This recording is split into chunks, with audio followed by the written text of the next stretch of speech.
Next speaker is Eduardo Miranda from Stanford University. We all know Eduardo, so please, Eduardo, come up.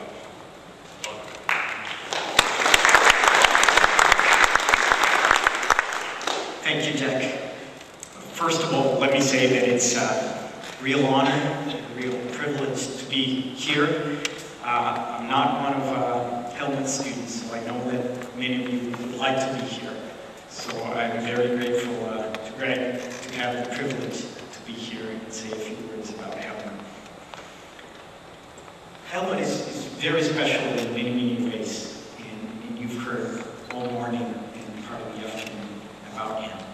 And I would like to say a few words on my side, my relationship with him.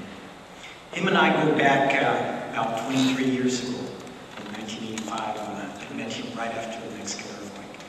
And back then I was a student, and Professor Roosevelt called me and said, you know, there's a friend coming to town and I want him to take good care of him, show him the city. And all of a sudden, when I looked around, I basically had a new job. And it sort of went like this.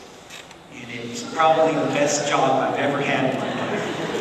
Basically, would drive professors from all over the world and tour my city with them. And I had the opportunity to ask them one question after another about what happened in my city. And I remember, asking, well, this column was fairly well confined. Other professor says that there's a lot of non-ductile concrete in my city. What do you think? So why did it fail? Or what happened to the column? Why did this school collapse and kill some kids? Why is this building standing? Why did that bracing buckle? Why did this column fail? And he was among the few who would sometimes just openly tell you, I don't know. We need to really study and learn from this earthquake. And story short, that's what dragged me to earthquake engineering.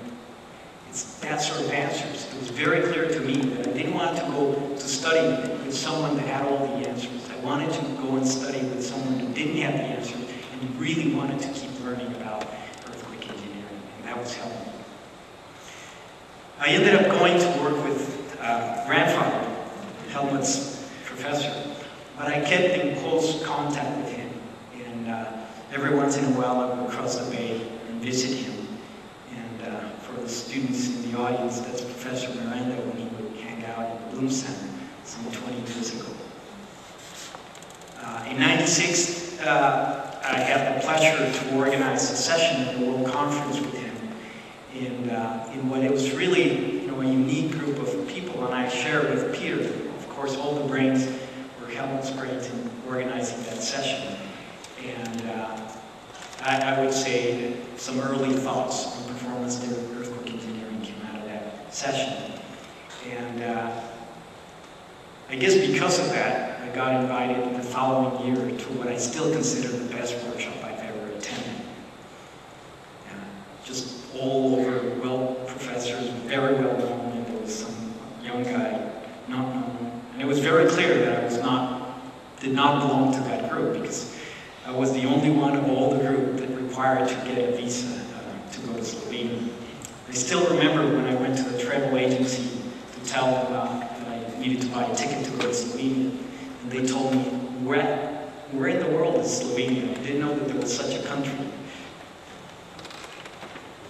Helmut has been working in performance-based for many years, and this is from a talk he gave in 2001, but of course he's used exactly the same title at least some 12 years as I could track. And probably if today he was giving a talk, it would be identical title or maybe some small variation of it.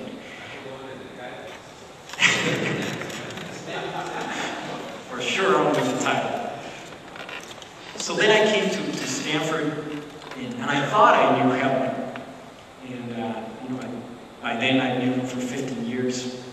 I ran into him in multiple conferences and talks. We would communicate, send letters to each other, share ideas.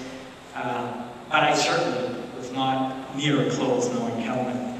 And you don't know Helmut until you get introduced to this bellissima macchina italiana, and to understand what that meant to Helmut. The other thing that I didn't know about Helmut was this strange relationship with cows.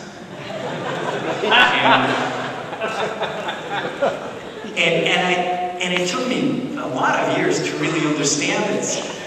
Once we were invited to this earthquake engineering conference in Turkey, and here's the man going out there and taking photographs of the Turkish cows. And of course his colleagues taking a photograph of his colleague taking photographs of the cows. And soon after arriving to Stanford, he pretty much said, well, you know, let's go for a ride. And right when I was ready to jump in the Fiat, it turned out that it was a different car. And this was a ride of performance-based earthquake engineering. And you know, the devil is in the detail. And the detail's here. That's the right color of hair. And the detail here was, on one hand, this car, you know, was human-powered, so you had to work a lot. And the other detail, it had no engine, so you basically had to do the engine. And when it comes to car, you know, you could probably break down all of us into 4 groups. You know, there's those who, when you're driving your car and you hear some strange noises or there's some smoke coming out, you won't even notice it. Then there's the second group who will maybe notice the noise or the smoke coming out, but they, you know, won't even dare to do anything about it. And there's a third group that will say, well, you know, there's probably something wrong, so let's lift the hood and try to figure out. Perhaps throw in some oil in there, and hopefully that will take care of the problem.